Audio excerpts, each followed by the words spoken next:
So you get capabilities to deal with shoddy connectivity for free. It doesn't cover every situation, though. For example, you're probably very judicious about cleaning up listeners in Shopping List Plus++.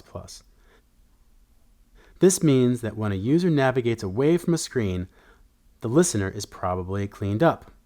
This is great for memory performance, but it also flushes our local cache of data. So say you're online and it shows you your lists. Then you go offline. Changes you do on that screen are saved locally while you're looking at the data. But when you navigate away from an activity and then back, it actually won't display the data because we destroyed the listener. The solution, though, is not to remove our cleanup code for listeners.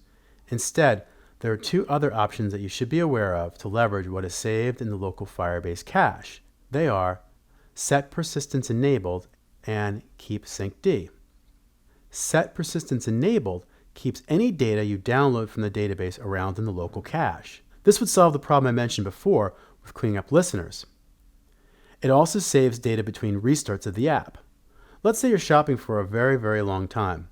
You've been recording all these purchases you're making and then your phone runs out of battery and shuts off, closing the app. If you didn't use Set Persistence Enabled, any data that wasn't sent to the server isn't saved for free. Since Set Persistence Enabled is so useful, you might be wondering when you shouldn't use it. There are two downsides to using Set Persistence Enabled. It does use more disk space to store your data locally. Another downside is that if you are offline and use lots of add listeners for single value event, it will query the local storage if offline. If you then come online, it will not query the database again. This makes it possible to show old data to your user and can create tricky bugs to find. If we want to cache additional parts of the database that you don't have listeners for, the method Keep Synced is available to you. For example, consider this. You're a user and you load up your list of shopping lists, but you haven't clicked on any specific shopping lists. Imagine you go offline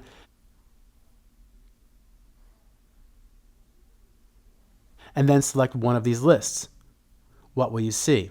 You'll see a shopping list with no items. You never had a listener for these items, so the local cache will not have saved these items. Using Keep Synced, though, you could explicitly say, listen to this data and it will keep data synced locally. Then, if a user clicks on a shopping list, even when you're offline, you'd see the items when you open up the activity, and the state of those items would match what they looked like the instant the app went offline. Again, the downside of using Keep Synced is the amount of data you store locally. Even though these methods use a little extra memory, they are important to know about so you can keep the most important screens of your app working seamlessly for users, even in flaky connectivity or offline situations.